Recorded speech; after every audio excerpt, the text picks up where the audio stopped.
Good morning mga kapatid. Let's turn to Philippians chapter 3. Salamat po sa aking co-elder na sina po yung palpip. Dahil promise ko sa inyo, hindi ako mag-a-absent. Hindi talaga ako nag-absent. Nandito ako nung evenings. Hindi ako nag-a-absent sa inyo. But praise God, alam niyo mga kapatid, salamat na hinayaan niyo ako kasi na-invite po ako last week's anniversary ng Santa Maria, Bulacan. And then by next month, I will be in Cavite. And hopefully by the end of sa mga October na, magpipreach po ako sa Makati with one of the Sovereign Grace Churches. So please pray for me. Next week po, medyo social po ang inyong pastor. Absent po ako dito. Pasensya na po, ako po ay magtuturo sa BGC. English lang po doon, Tagalog doon.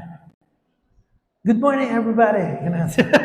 Pero invited lang po ako and I would really appreciate your prayers as the gospel is preached. Pero we can trust that our Pastor Leo, Sir Leo, will be preaching here on that Sunday. So, okay, Philippians chapter 3. Kung nandun na po tayo, tatanungin ko lang muna po kayo before we start. Brothers and sisters, what are your current goals in life? Ano po yung gusto nyo mangyari sa inyong buhay? What is the current goal for your life?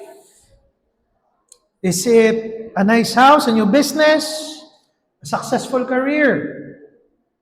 Children, pumasa ng board exam, huwag magkaroon ng stress sa grades. Ano po ang goal? For the college students, gusto lang nilang makapasa. Yung mga simpleng goal, sana hindi po magalit si ma'am ngayong umaga. Sa mga magulang, sana hindi ko mapalo yung anak ko. Sa mga matatanda, sana hindi ako magkasakit. Alam niyo po ba, blessing yung gumising nang wala ka nararamdaman sa katawan? Yung mga matatanda na lang yung may imin na. Hindi ba? Mga kapatid, yung gumising ka na hindi masakit ang likuran, leeg, batok, ano pa ba? Hita ay pagpapala na. Alam niyo pa po yung isang malalim na blessing, mga kapatid? Malaking blessing na even sa wari po no. Ito, hindi natin ito madalas pag-usapan pero ito totoo. Malaking blessing yung sa loob ng pamilya, walang nagpapabigat. Lahat sinusubukan magtrabaho, lahat sinusubukan magtulungan. So what are your current goals in life?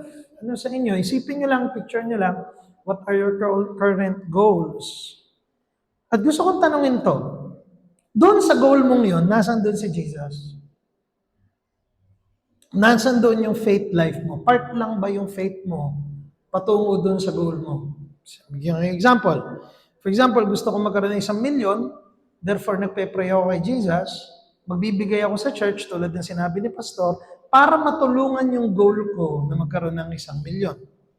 Or, gusto kong pumasa sa board exam, therefore, magbibigay ako, magsaserve ako sa church, para pumasa ako ng board exam.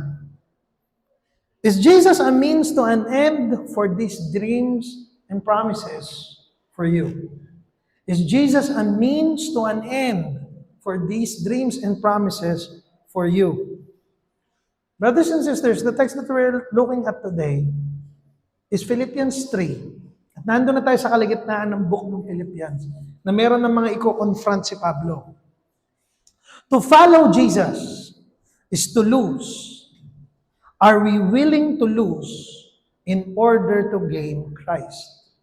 Sa pagsunod kay Kristo, may mawawala sa iyo. Huwag po kayong mawawala na walang mawawala sa inyo sa pagsunod nyo kay Kristo. Kung talagang siseryosohin natin ang salita ng Diyos, ito po, bibigyan ko kayo ng practical na mawawala. May mga iba po dito, sarado ang negosyo tuwing linggo. Yung iba dito, marami sa inyo nagninegosyo, alam ko yung iba nag-drive, nagbibigay ng sa coordination, sa kasal or sa events, photo booths, lahat. Yung nandito sa church lang natin, nakakilala nyo na itong mga to, hindi ko na kailangan isa-isa. Pero, you are losing money dahil nandito kayo. Nandito kayo, nagsa-service kayo, natin kayo ng church. You're losing something. Pag nagbigay kayo ng offering, gusto kong sabihin sa inyo mamaya, when we give money to the church, hindi ko yun ipapangako na babalik. Hindi ko sasabihin sa inyo, i-bless. Pwede ka bang i-bless? Pwede. Pero I will not promise you na babalik siya. So, si Jesus ang goal, pero nawawalan ako. Ibig mo sabihin, yung galit ko dapat kong pakawalan dahil na kay Kristo ako? Ibig mo sabihin, yung nangyari sa akin, dapat pag sa tabi ko na lang, dahil sinabi ni Jesus, you will lose something if you follow Christ. Ang tanong, are you willing to lose in order to gain Jesus? Being a Christian is not easy. Following Jesus is not easy.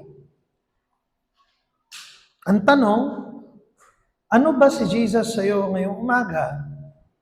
Kung tinitignan mo siya, ano ba, papunta ka ba sa Kanya? Ang sumulat po nung kantang yun, tingin lang kay Kristo, kaibigan ko po, sa R.M. Rodriguez. Nandun siya noong Acts 29. Yung isa sa mga yung lumapit sa akin, iyakap ko pagkarating ko. Ngayon po sa una, R.M. Paz, kamusta? Siya yung sumulat nun, tingin lang kay Kristo. Ang una kong biro sa kanya, di ka ba nagpaawit? Di ako sinali ni Kuya dyan eh. And one of the things na pinagdaanan nila is yung isa-sacrifice niya yung career niya para makapag-church plant sa Laguna. Church planter po siya sa Laguna. I have met several people na sinacrifice na yung career nila for the sake of the gospel. I am not saying gawin niyo yun. I'm saying may nawala sa kanila. Ako po yung nag-aral ng nursing. Nurse po ako. I'm a registered nurse. I'm a teacher. And then, kinausap po yung father ko dati, nung isa naming church member. Padala mo na yung anak mo dito. Dahil head naman ako dito sa midwifery, hindi na kailangan ng experience. Punta na lang siya dito na siya mag-gain ng experience. And then I said no, kasi yung YC, nagsisimula na. You lose something when you're obeying Jesus.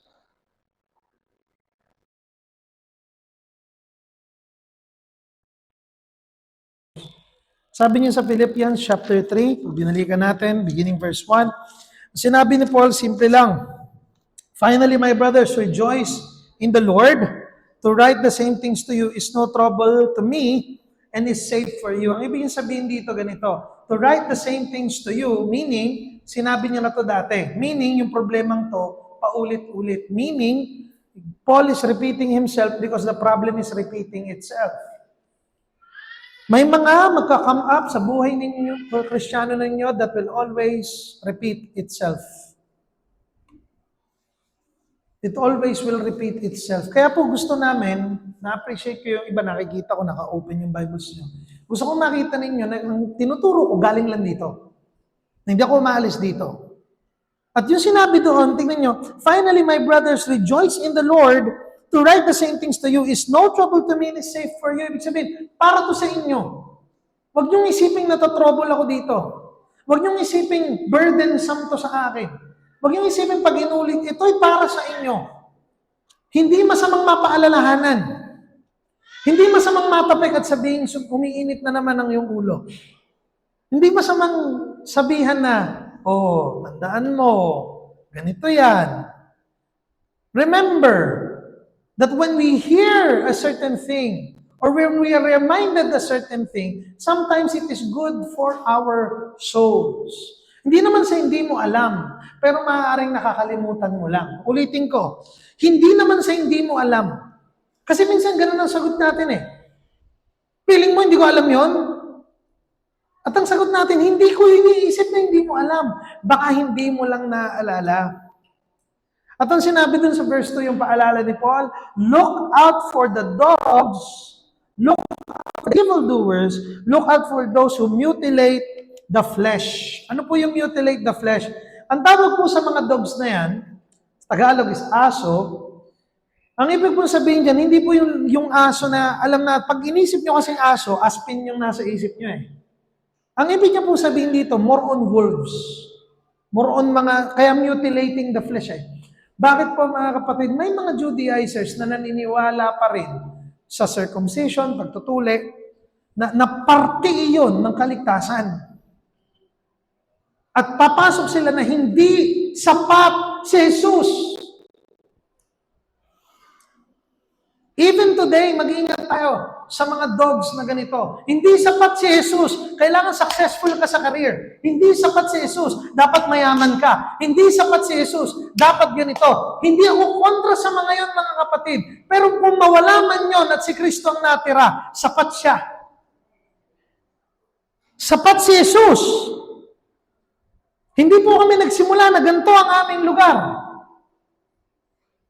Sa mga bago lang po, magugulat kayo pag tag-ulan. Pag medyo umulan ng malakas, kinakabahan na lahat. Matatapos na ba siya muna, Pastor? Baka tumulo na yung gilid. Natatakot na. And yet we are here, we are safe. Because the Lord has been good and faithful to us. But brothers and sisters, hear me out pag sinabi ko sa inyo ito, mga kapatid. That whatever success we gain, sapat pa rin si Jesus. Yung Judaizers na to, nagdadala sila ng false doctrine into the church.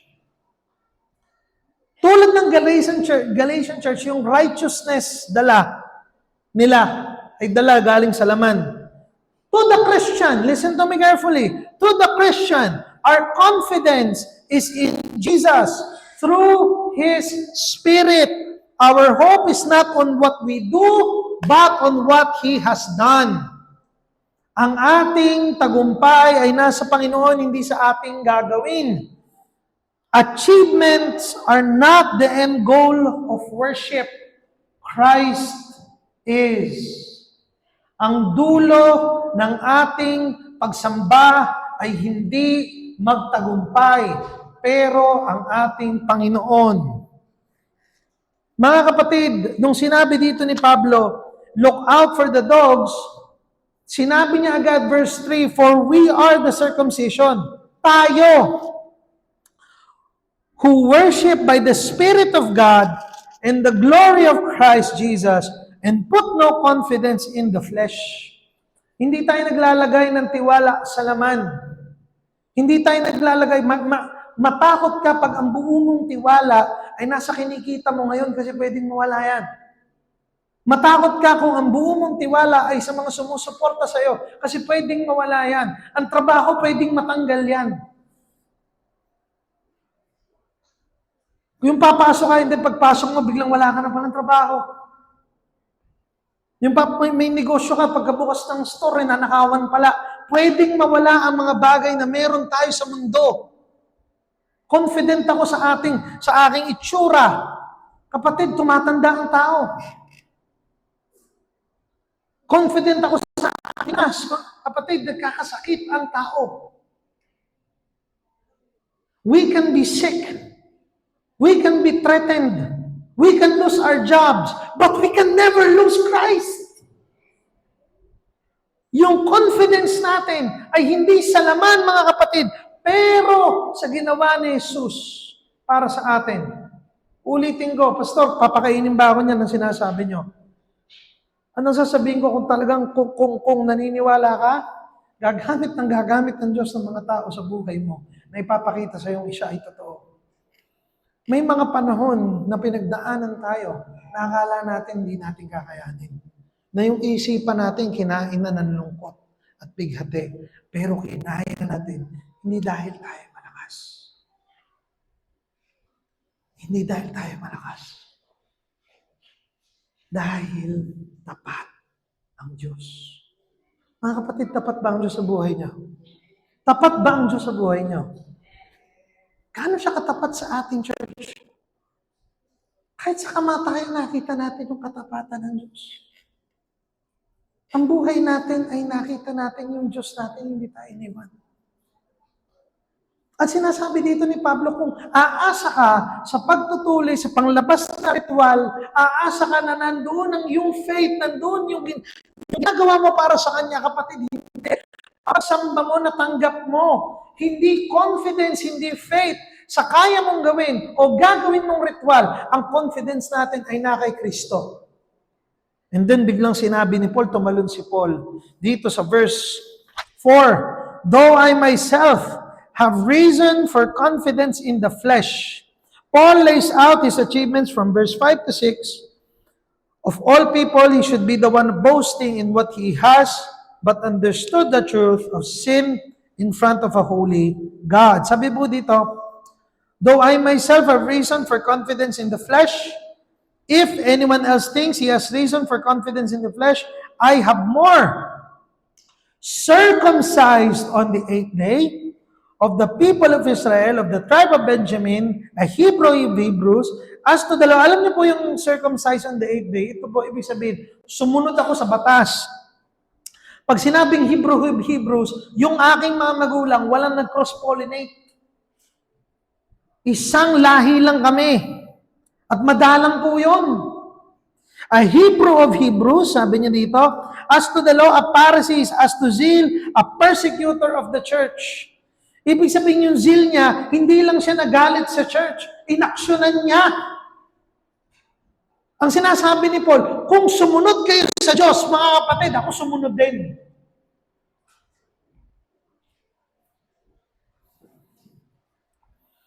As to righteousness under the law, at yung, napakabigat yung sinabi niya dito, blameless. Tignan niyo yung verse 6, blameless. Wala kayong masasabi sa akin pagdating sa pagsunod ko sa Diyos.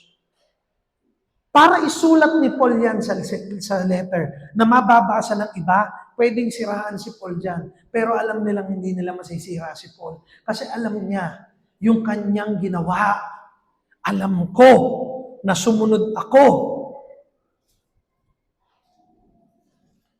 How many times have we boasted in prayer in front of God? Let me say that again. Gaano kadalas tayo mag-boast sa prayer sa harapan ng Diyos? Di ba sumunod ako sa iyo? Di ba may faith naman ako? Di ba nag-church ako? Bakit ganito? Kala ko ba nagpapagaling ka?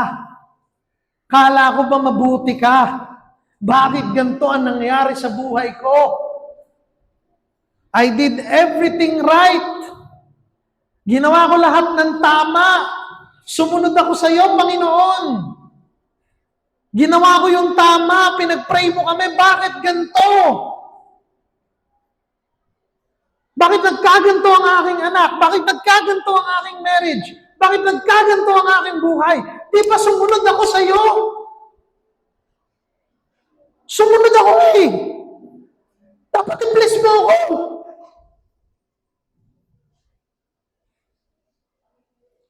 Kapag ganun tayo magsalita, yung confidence natin. Kaya mga kapatid, pag nangyari yun, lilitaw kung nasaan yung ating pananampalataya eh. Wala naman talaga sa Diyos. Nasa atin eh. Nasa atin. Ang confidence natin. Kaya ganun tayo mag-react eh.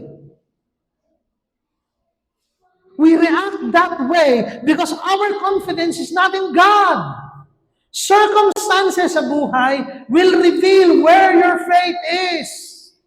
Pag duman tayo sa pagdurusa, pag duman tayo sa hirap, pag tayo nakaramdam na parang ang unfair ng mundo, sasabihin natin, di ba sumunod ako? Lord, naging mabait ako bakit ganito? Nakikita natin, our confidence is not in God. Emptiness is what awaits us down the line of a life chasing after goals. Let me say that again. Emptiness is what awaits us down the line of a life chasing after goals. God is not a bridge to our destination. Jesus is the destination. Mga kapatid, nakakapagod kung si Jesus ay tulay lamang para sa tagumpay ninyo. Nakakapagod yun. Kasi pag hindi nyo nakuha ang gusto nyo, pwede ko na lang talikuran ng pagsamba. Kasi hindi ko nakuha yung gusto ko eh. Talikuran ko na lang eh. Ba't ako mag-church? Kasi nandito tayo, hindi naman para makuha yung gusto natin. Nandito tayo, hindi para makuha yung gusto ng ating laman. Nandito tayo para sumamba. At mga kapatid, kahit lumuluha tayo, pwede tayong sumamba, hindi sasara ang langit pag madilim ang araw natin. Bukas ang trono ng Diyos 24/7. Kung tulay lang ang Diyos para sa tagumpay mo, ang sinasabi dito ni Pablo, kung laman lang din pala ang pinagmamalaki mo, tignan mo to. Tignan mo. Abogado, estudyante ni Gamaliel, zelot, Roman citizen, mayaman, siya ang lahat ng pinapangarap. Si Pablo, siya ang goal, siya yung sana all. At ang sinasabi ni Pablo, basura lahat to. Pag nakita kayo ng isang doktor na naging abogado at naging milyonaryo, bukod sa minana niya, kumita pa siya. At sasabihin niya, lahat yun basura. Paniniwalaan mo siya. Pag nakita ka ng isang doktor na naging abogado, tapos may MA pa yon. Tapos, may magandang bahay dahil minana niya at kumita pa siya ng malaki. At pag kinausap ka niya, sasabihin niya sa'yo, lahat yun basura. Maniniwala ka. Kung basura pala, akin na lang yung Mercedes. Basura lang pala eh. Akin na lang yung kutsi mong isa. Basura pala eh. Pastor, para sa akin, basura din. Eh, bakit tayo nagtatrabaho? You see, brothers and sisters, ang pinaka-important ni Pablo dito, hindi niya sinasabi na walang benepisyo yung kanyang nagawa. Paul never said walang benepisyo. Alam niya kaya nga niya binanggit eh. Kaya nga siya hindi siya basta pinapatay sa axe eh. Malalamang Roman citizen siya eh. Pero lahat ng tagumpay na yon ay ang nangyari kay Pablo ganito, hindi tulay yung Diyos para sa tagumpay niya, but rather, yung tagumpay niya ay naging tulay papunta sa Diyos. Yung tagumpay niya, ang ginagawa niya ang daan para makita niya na hindi ito ang dapat yung puntahan, kundi si Kristo. Dapat itong maintindihan mga kapatid, ito yung kahalagahan pag yung mga bata, kausap yung mas matatanda.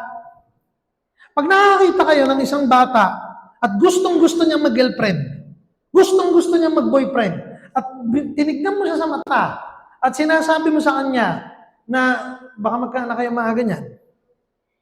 At pag sinabi nila na hindi niyo po ako naiintindihan, mahal na mahal ko po siya, alam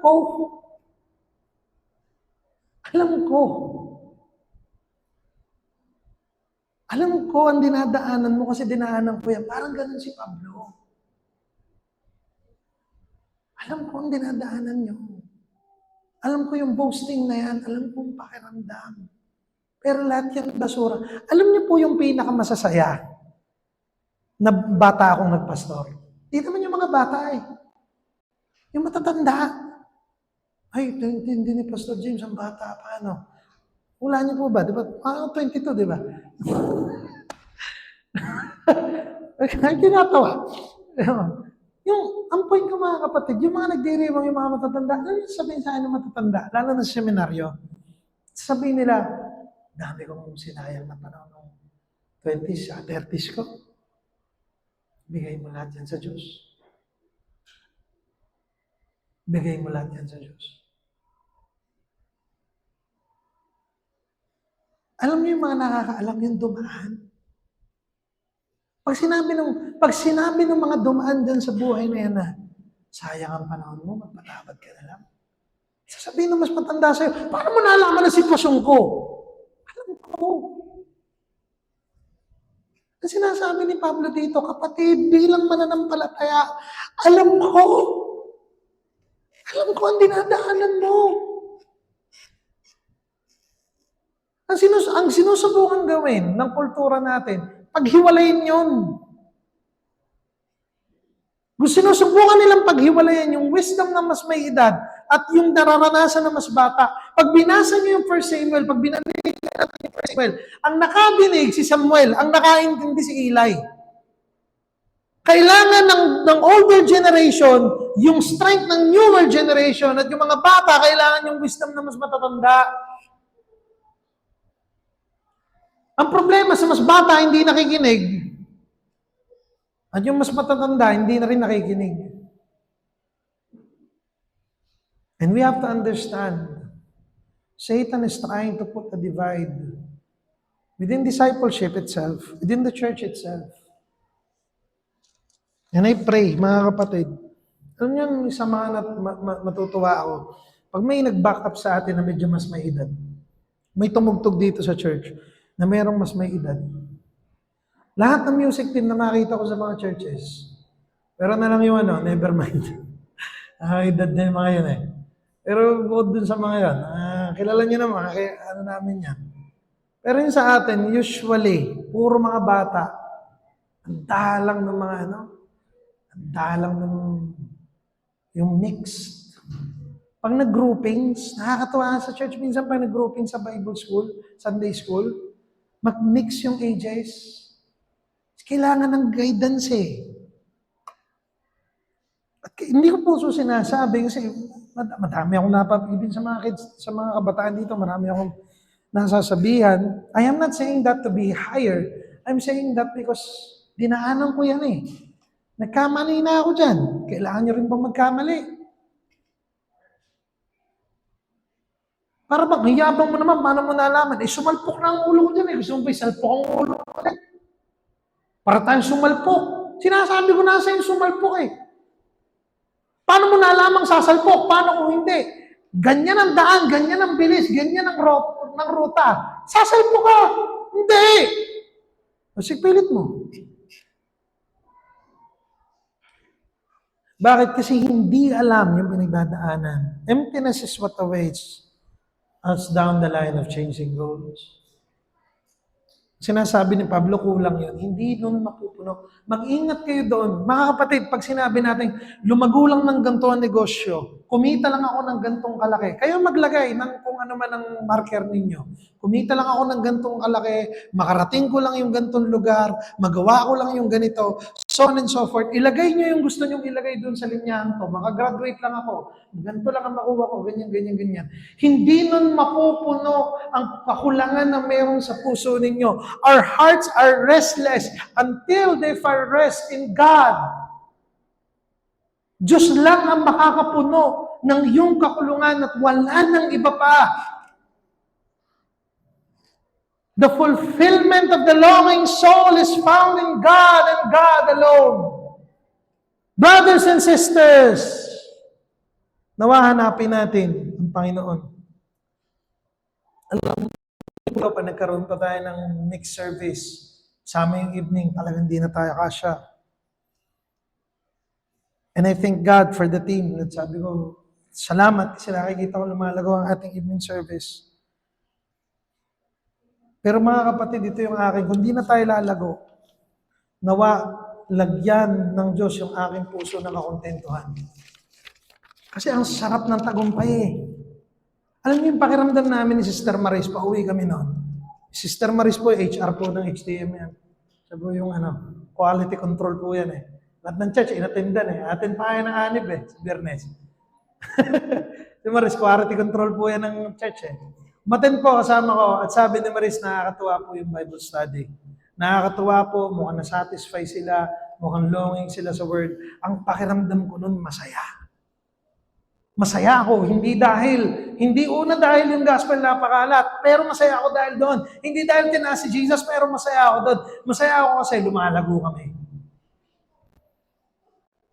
Hindi siya sinful, pero pwede siya maging kasalanan.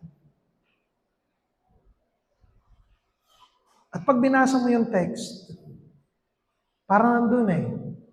Ako, si James, ang church planter na nag-church plant ng ganito, ganyan-ganyan. Ako, ganyan-ganyan. Pero anong sumunod na verse? Tignan natin, balik tayo sa text. Anong sinabi po doon mga kapatid? Verse 7, but whatever gain I had, I counted as loss for the sake of Christ. May all our accomplishments and success be an offering to the feet of the one worthy of it all. Nawa yung tagumpay ninyo, makita ninyo, isa lamang alay sa Diyos. Indeed, I count everything as loss because of the surpassing worth. Grabe, the surpassing worth. Hindi mapapantayan, lumalagpas na halaga.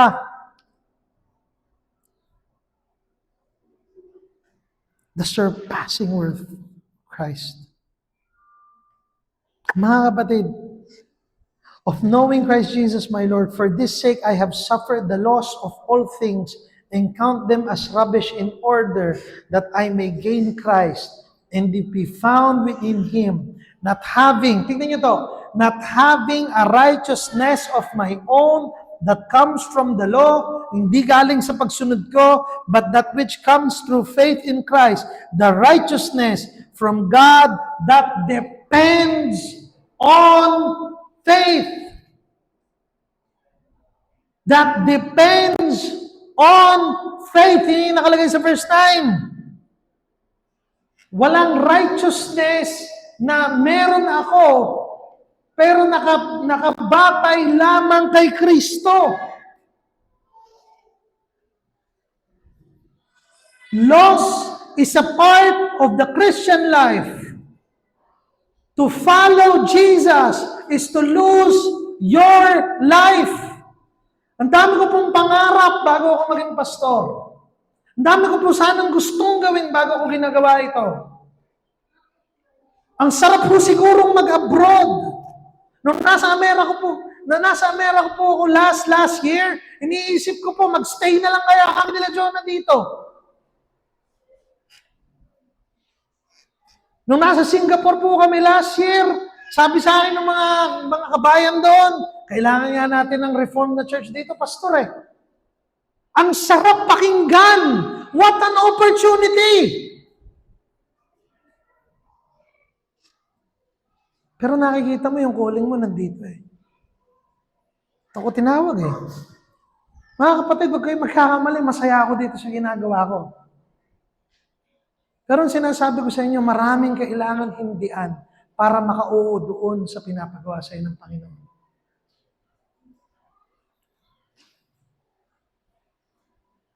When you get married, you say yes to one and you say no to everyone else.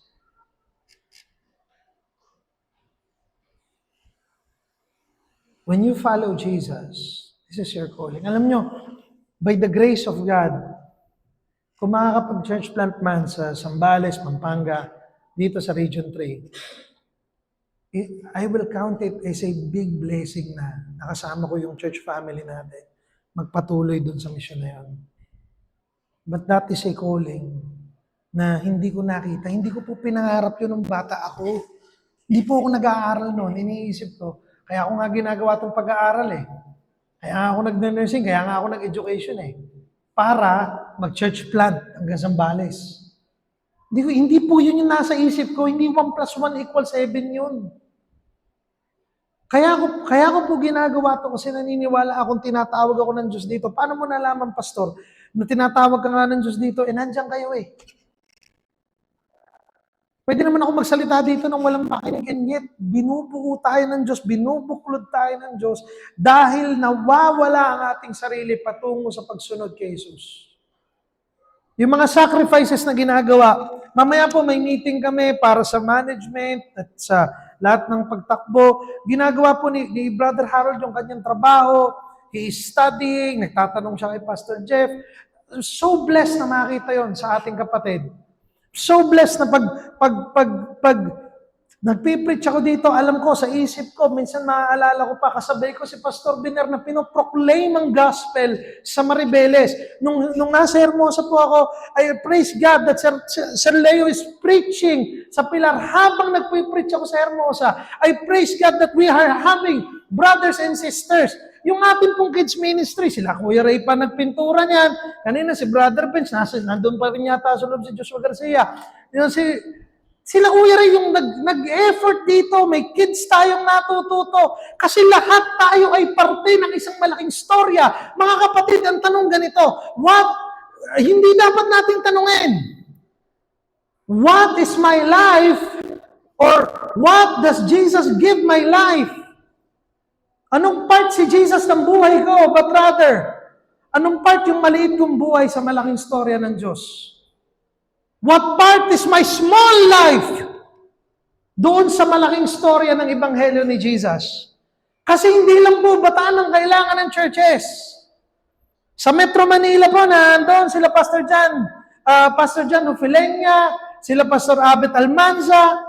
Pagdating po natin ng Pampanga, nandiyan sila Pastor Franco Ferrer. Sa Bulacan, sila Pastor Richard Chavez, sila Pastor Derek Parfan. The gospel is everywhere. At ang assignment natin dito, kaya nga aking mga kapatid, naging parte kayo dito. Give, serve, love, and pray. Let us be part of the enormous kingdom of God for the advancement of the gospel. Dahil isa lang ang pangalan na dapat maitaas. Ang pangalan niya ay Kristo. Pag pumunta ka sa Australia, nandoon sila Pastor Adam Ramsey. Nandoon sila Pastor Dave Taylor. Pag pumunta ka ng US, nandoon sila Pastor Jordan. Nandoon sila Pastor Greg Gibson. Pag pumunta ka sa Singapore, nandoon sila Pastor Lincoln Mao. May mga gospel preachers na tapat sa Diyos at tayo nasa Bataan. Iproklama natin ang gospel. Merong sibakan, mga kapatid, may pilar, may kupang. Ang daming kailangan makinig ng Ebanghelyo. The gospel must be preached. And we're praising God na part tayo ng malaking pamilya na pinoproklama. Kung naisipin nyo, Pastor, paano ang Cavite? Nandun sila Pastor Jeffrey Joe. Pamilya natin yon. Part tayo ng isang pamilya na pinoproklama ang Ebanghelyo. As we follow Jesus, we lose a lot of things. We lose pride. When we ask for forgiveness and repent, we lose our dreams. When God calls us into ministry. We lose our finances when He calls us to advance His kingdom. But what we gain is Him. Is to be like Him. To be humble. To be selfless. Ang tunay na nagpapatawad ay nagpapakumbaba. Ang tunay na nagbibigay ay hindi makasarili. Pag tayo nagbibigay, tayo ay hindi nagiging makasarili. Pag tayo nagpapatawad, tayo ay nagtatanggal ng yabang sa ating katawan. Pag pinipili natin maging tapat, nagiging kamukha tayo ni Jesus. Pag may nang-offense sa inyo at pinipili nyo magpatawad at magpatuloy, yun ay pagiging katulad ni Kristo. What we have is so much more than what we lose.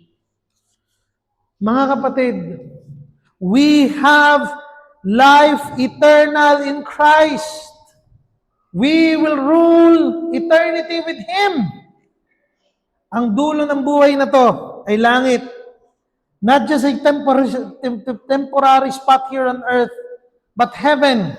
Christ is in eternity. Jesus is the prize. Mga kapatid, pag natapos ang buhay na ito, hindi natin madadala lahat ng tagumpay natin sa langit. Ang tanging madadala lang natin ay ating sarili harap ng Diyos at ang ating bitbit ay ang katwiran na meron tayo kay Kristo Jesus. Mga kapatid, let me go back to the text and let me just read to you. Nasa dulong part ng Philippians, chapter 3. And as we close this sermon, brothers and sisters, yung sinasabi doon ni Paul, sa mga bago namin nandito, this is what I ask of you. I ask that you would bear with us. Bear with us na ito yung gusto namin mangyari. We want the gospel to be heard. Sabi po dito, sa dulo, verse 10, that I may know Him and the power of His resurrection, and may share His sufferings, become like Him in His death, that by any means possible, I may attain the resurrection from the dead. Anong ibig sabihin nun? Naaanihin niya yung muling pagkabuhay? Naaanihin niya? Ibig bang sabihin nun, premyo ang buhay na walang hanggan na dapat nating pagtrabahuan? Ano yung sa dulo ng teaching na ito na sinasabi sa atin? Mga kapatid, ang pinapakita dito ni Pablo is hindi yung aanihin niya, pero pinapakita niya yung kagustuhan niya. Pinapakita niya yung intense na desire niya na makita ang dulo at yung katapusan ng kanyang buhay na inaalay niya lang para kay Kristo. Hindi niya binanggit dito na aanihin niya yung prize ng heaven. No. Tinitignan niya na yung kanyang pananampalataya at ang mga nawala sa kanya. Ang lahat ng nawalang yun ay merong kapalit. Hindi dahil inaani niya yung mga kapatid, no. That's not what we're saying. But rather, alam niya, yung mawawala sa akin ay hindi mo makukumpara sa makukuha ko sa dulo ng buhay na to. Jesus is the end goal. Oh, Jesus. Alam niyo mga kapatid, sa dulo ng buhay na to, tapos na po tayo, sa dulo ng buhay na ito, maraming magkukumbida sa inyo. The world will convince us to live what we have in Christ. Kukumbinsin kayo ng mundo na hindi yan sapat. Bigyan ko kayo example. Marami sa inyo umattend dito linggo-linggo. Nagre-reserve kayo ng oras para umattend dito linggo-linggo. Ganun din yung evening. Yung mga taga-Pilar every Friday. Yung taga-Orani every Saturday. They reserve their time, di sila oo sa kahit ano. Dahil meron silang gagawin ng gabi, ng Orani, or ng service ng linggo, hindi kayo oo.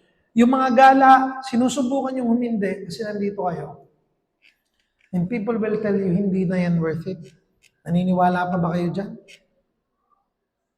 Naniniwala pa ba kayo dyan? Sabi ni Pastor, dapat daw magpakasal, nakalagay sa Bible yun. Naniniwala kayo dun, papel lang yun.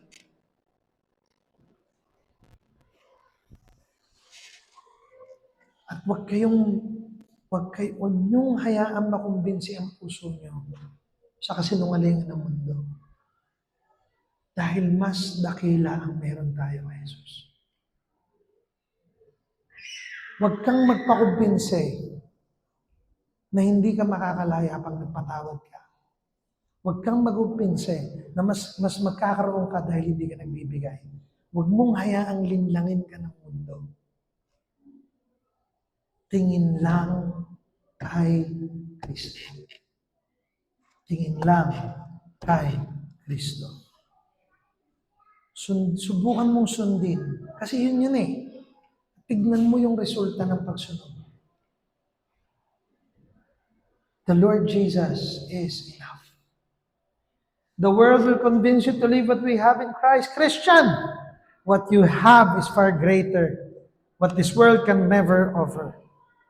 Hindi kayang ibigay ng mundo ang buhay na meron sa Panginoong Jesus.